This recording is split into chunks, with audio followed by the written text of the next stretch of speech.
Unified 911, anong matutulong namin sa'yo? Anya ti maitulong mi ken kahapon. Anong may tatabang ko sa Unsay imo? akong ikatabang nimo? Ngini makadabang na misal ka no. Sa anumang wika o dialekto, may tulong na darating sa iyo.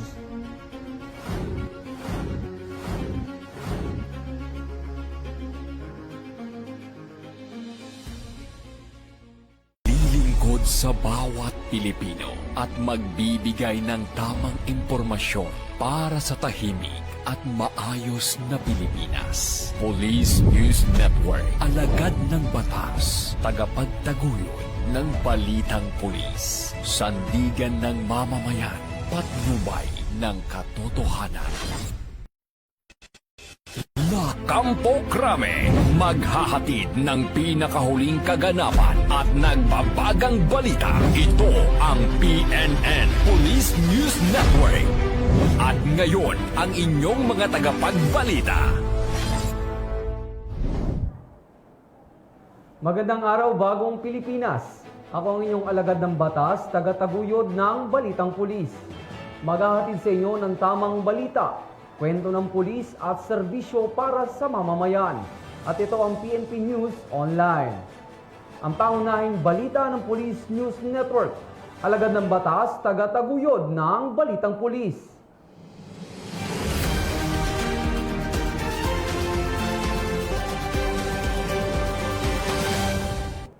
Narito ang mga balitang hatid ng ating PNN correspondents mula sa iba't ibang panig ng bansa.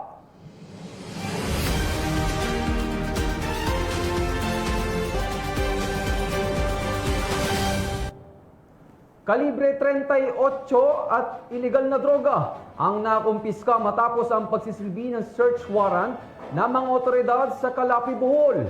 Isang lalaki arestado. Nakatutok dyan si Patrolwoman Nikia Caniedo. Arestado ang isang lalaki sa bayan ng Calapi, Bohol matapos ang matagumpay na pagpapatupad ng search warrant operation para sa paglabag sa Republic Act 10591 o ang Comprehensive Firearms and Ammunition Regulation Act at Republic Act 9165 o ang Comprehensive Dangerous Drugs Act of 2002 nitong Oktubre 23 taong kasalukuyan bandang alas 5:59 ng umaga. Kinilala ni Police Major Neon Francis Alvarez, Chief of Police ng Calape Municipal Police Station, Bohol Police Provincial Office. Ang suspect na si Andy, 34 taong gulang, residente ng Sitio Bato, Barangay Santa Cruz, Calapi, Bohol. Mula sa bisa ng search warrant, nakumpiska ng mga operatiba ang isang unit ng caliber 38 revolver, 2 piraso ng live ammunition at 1 pirasong kulay orange na long sleeve na ginamit pambalot sa nasabing baril. Sa search incidental to lawful arrest, nasamsam din ang 5 pakete ng pinaniwalaang shabu na tinatayang may bigat na 10 gramo at halagang 68,000 pesos. Ang mga nakumpiskang baril at bala ay isusumite sa Bohol Provincial Forensic Unit para sa ballistics examination, habang ang mga nakuhang droga ay isa sa ilalim sa chemical analysis. Kasalukuyang inihahanda ang mga kaukulang dokumento para sa pagsasampa ng kaso laban sa suspect para sa paglabag sa RA 10591 at RA 9165. Tiniyak ng mga kapulisan na magpapatuloy ang kanilang maigting na operasyon laban sa iligal na droga at loose firearms bilang bahagi ng adhikain para sa isang ligtas at mapayapang komunidad sa ilalim ng bagong Pilipinas. Mula dito sa Bohol Police Provincial Office, ako yung Police News Network Correspondent, Patrolwoman Nikia Caniedo, alagad ng batas, tagataguyod ng balitang pulis. Maraming salamat, Patrolwoman Caniedo. Sa bisa ng warrant of arrest dahil sa kasong attempted homicide, nahuli ang isang wanted person sa operasyon ng Sulat Municipal Police Station. Ang buong detalye ng report ay mula kay Patrolwoman Cristel Palafox. Nahuli ng mga otoridad ang isang lalaking wanted person na may kasong attempted homicide sa Barangay Santo Tomas, Sulat, Eastern Samar. Naresto ang akusado bandang alas 10:30 ng umaga ng mga tauhan ng Sulat Municipal Police Station kasama ang Eastern Samar Provincial Intelligence Unit, 8 First Maneuver Company, Regional Mobile Force Battalion 8 at Regional Intelligence Division, Regional Special Operations Unit 8. Sa bisa ng warrant of arrest para sa kasong attempted homicide na may nirekomendang piyansa na 36,000 pesos para sa pansamantalang kalayaan. Dinala ang akusado sa sulat MPS para sa kaukulang dokumentasyon at tamang disposisyon. Ang operasyon ay naging matagumpay sa pakikipagtulungan ng mamamayan upang mapaigting ang kampanya kontra kriminalidad para mapanagot ang mga taong may sala sa batas at mapanatiling ligtas ang komunidad tungo sa bagong Pilipinas. Mula dito sa Eastern Visayas, ako ang inyong PNN correspondent, Patrolwoman Palafox, alagad ng batas, tagataguyod ng Balitang Pulis. Maraming salamat, Patrolwoman Palafox. Mahigit 1 milyong halaga ng ipinagbabawal na gamot ang nasabat sa isang high-value individual matapos ang anti-illegal drug operation ng mga operatiba ng Tagoloan PNP. Patrolwoman Danessa Verdos sa report. Arestado ang isang drug suspect sa sinagawang buy-bust operation ng mga operatiba ng Tagoloan MPS sa Barangay Poblasyon Tagoloan, Misamis Oriental nito lamang ika-25 ng Oktubre taong kasalukuyan. Kinilala ni Police Major Enrique Francisco Dungog, hepe ng Tagoloan Municipal Police Station, ang suspect na si alias Colette, lalaki kinilalang high-value individual at residente ng nasabing lugar.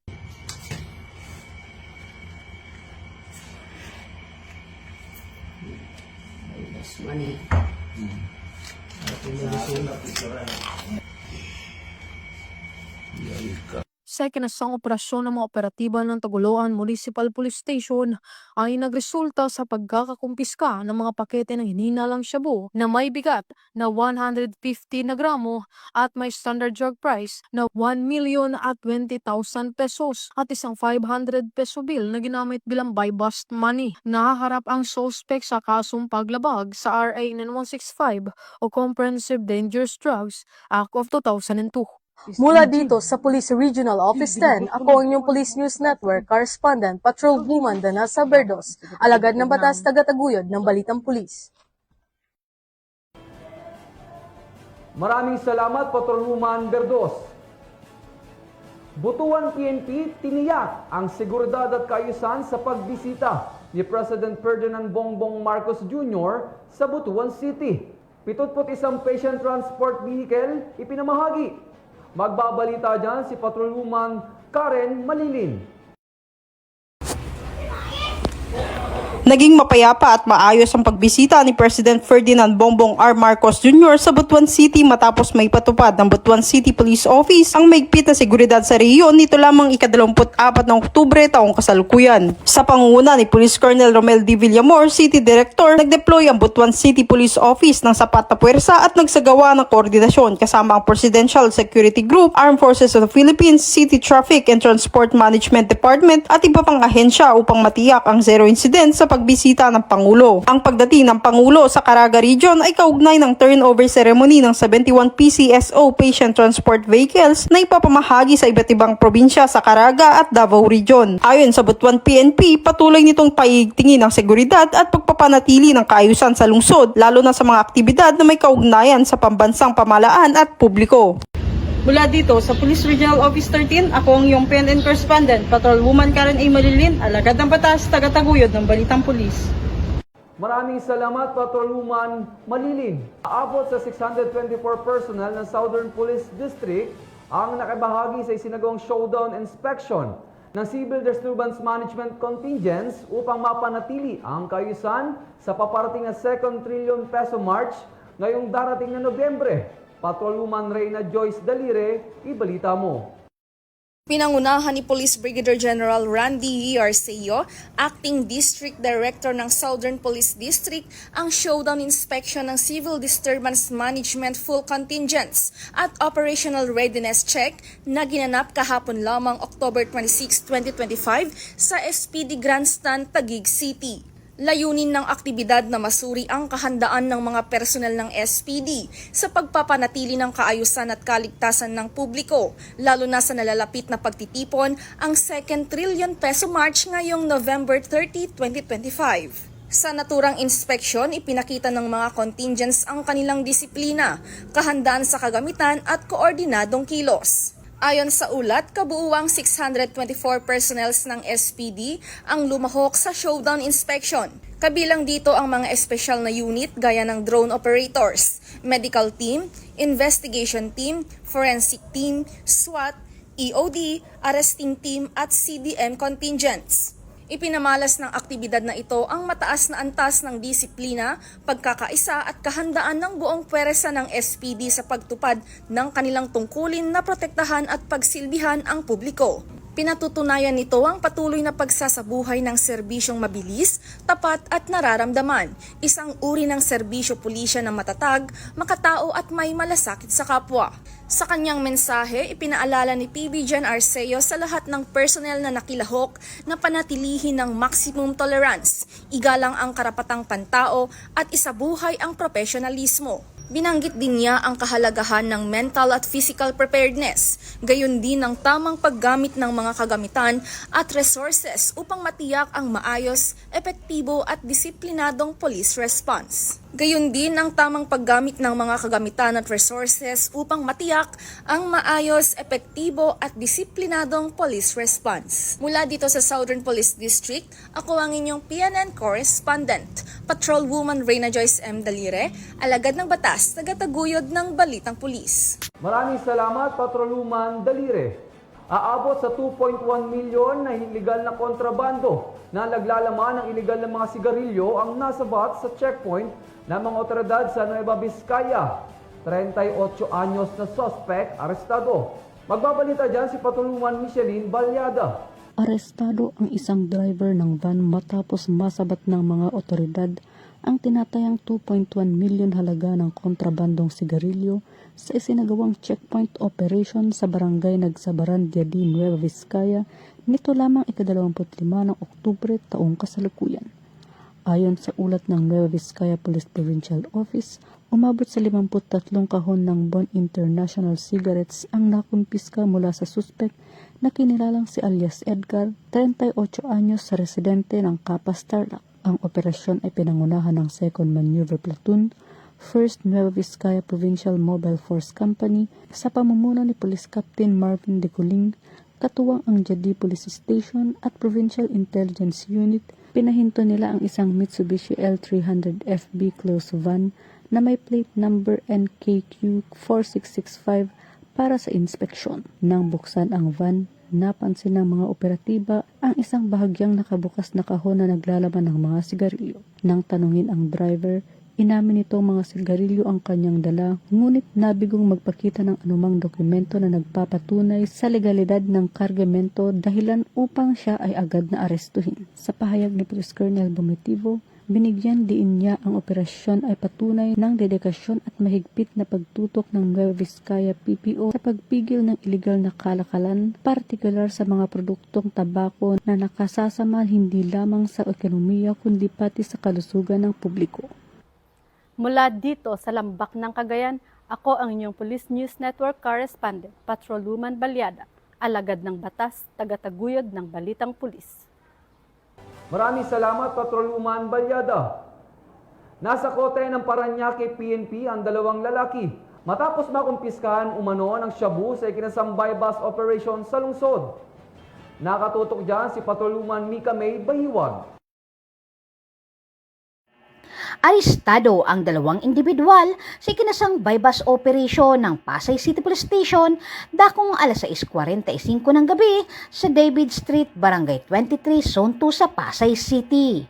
Kinilala ang mga sospek na sina alias Chuk, 35 anyos at alias Rhea, 32 anyos na kapwa residente ng nasabing lugar. Nakuha sa kanila ng operatiba ng Pasay City Police ang 5 plastic sachet ng hinihinalang shabu na may kabuang bigat na 5.5 gramo na may malaking halaga. Kasama din sa na-recover ang isang 500 peso bill na ginamit bilang bypass money at isang itim na pitaka. Kasalukuyang inihahanda ang mga kaukulang kaso laban sa mga sospek sa ilalim ng Republic Act 9165 o mas kilala bilang Comprehensive Dangerous Drug Act of 2002. Mula dito sa Camp Bagong Diwa, Bikutan, Taguig City, ako po ang inyong PNN correspondent, Patrolwoman Ivy Corporal, alagad ng batas, tagataguyod ng Balitang Pulis. Maraming salamat, Patrolwoman Bayuwag. Nasukol ng mga operatiba ng Balagtas PNP ang isang drug suspect sa ikinasang bypass operation kung saan nakumpiska ang iligal na droga at isang hindi lisensyadong baril. Patrolwoman Pearl Cristalin Javier sa report. Arestado ang isang hininalang tulak ng ipinagbabawal na droga sa isinagawang buy-bust operation ng Balagtas PNP sa Barangay Santol, Balagtas, Bulacan. Kinilala ni Police Major Mark Anthony L. San Pedro, hepe ng Balagtas Municipal Police Station, ang suspect na si alias Christian, 32 anyos at residente ng Northville 6 sa nasabing barangay. Dakong alas 8:50 ng gabi nang badakip ang suspect ng Station Drug Enforcement Unit ng Balagtas MPS matapos makatanggap ng impormasyon tungkol sa ilegal na aktibidad nito. Na-recover sa kanyang 3 plastic sachet ng hinihinalang shabu at isang Smith & Wesson caliber 38 revolver na walang serial number kasama ang 3 bala. Kasalukuyang nasa kustodiya ng otoridad ang suspect at nahaharap sa kasong paglabag sa RA 10591 o Comprehensive Firearms and Ammunition Act at Section 5 and 11 ng RA 9165 o Comprehensive Dangerous Drugs Act of 2002. Pinuri ni Police Colonel Angel L. Garciliano, Provincial Director ng Bulacan Police Provincial Office, ang matagumpay na operasyon na aniya ay bahagi ng patuloy na kampanya ng kapulisan laban sa kriminalidad at ilegal na droga upang mapanatili ang kapayapaan at kaayusan sa buong lalawigan. Mula dito sa Bulacan Police Provincial Office, ako ang inyong PNN Correspondent, Patrolwoman Pearl Cristalin Javier, alagad ng batas, tagataguyod ng Balitang Pulis. Maraming salamat, Patrolwoman Javier. Isang membro ng Communist Terrorist Group ang kusang nagbalik loob sa pamahalaan matapos ng ilang taong pakikibaka sa Barangay Garden, Eastern Samar. Yan ang tinutukan ni Patrolwoman Maria Elena Singian. Voluntaryong nagbalik loob sa pamahalaan ng isang miyembro ng Communist Terrorist Group sa Barangay Garden, Arteche, Eastern Samar. Ang pagbabalik loob ay resulta ng matagumpay na panawagan at pagsisikap ng mga tauhan ng 801st Maneuver Company Regional Mobile Force Battalion 8 kasamang Provincial Intelligence Team Northern Samar at Regional Intelligence Unit 8. Samantala, nakatanggap naman ang nagbalik loob ng agarang tulong pinansyal at food packs mula sa mga kapulisan. Ang nasabing surrendery ay nasa kustodiya ng 801st Maneuver Company RMFB 8 para sa kanyang pagsasailalim sa programa ng ating gobyerno na Enhanced Comprehensive Local Integration Program o ECLIP. Muling hinimok ng pambansang pulisya ang iba pang mga miyembro at taga-suporta ng CTGs na iwaksina ang maling ideolohiya at magbalik loob sa ating gobyerno upang mamuhay ng payapa kasama ang kanilang mga mahal sa buhay. Mula dito sa Eastern Visayas, ako ang inyong PNN Correspondent, Patrolwoman Singian, alagad ng batas, tagataguyod ng Balitang Pulis. Maraming salamat, Patrolwoman Singian. At yan ang mga balitang nakalap ng ating PNN correspondents mula Luzon, Visayas at Mindanao. Sa ngalan ng pamunuan ng Philippine National Police sa pangunguna ni Acting Chief PNP Police Lieutenant General Jose Melencio Nartates Jr. at sa pamumuno ni President Ferdinand Bongbong Marcos Jr., kami ay maglilingkod sa bawat Pilipino at magbibigay ng tama at balansing balita. Kami ang bagong PNP para sa bagong Pilipinas. Serbisyong mabilis, tapat at nararamdaman. Mula rito sa tanggapan ng tagapag-ugnay ng pambansang pulisya, ako ang inyong alagad ng batas, tagataguyod ng Balitang Pulis, Patrolman Edwin Baris. Maghahatid ng tamang balita, kwento ng pulis at serbisyo para sa mamamayan. At ito ang PNP News Online, ang pangunahing balita ng Police News Network.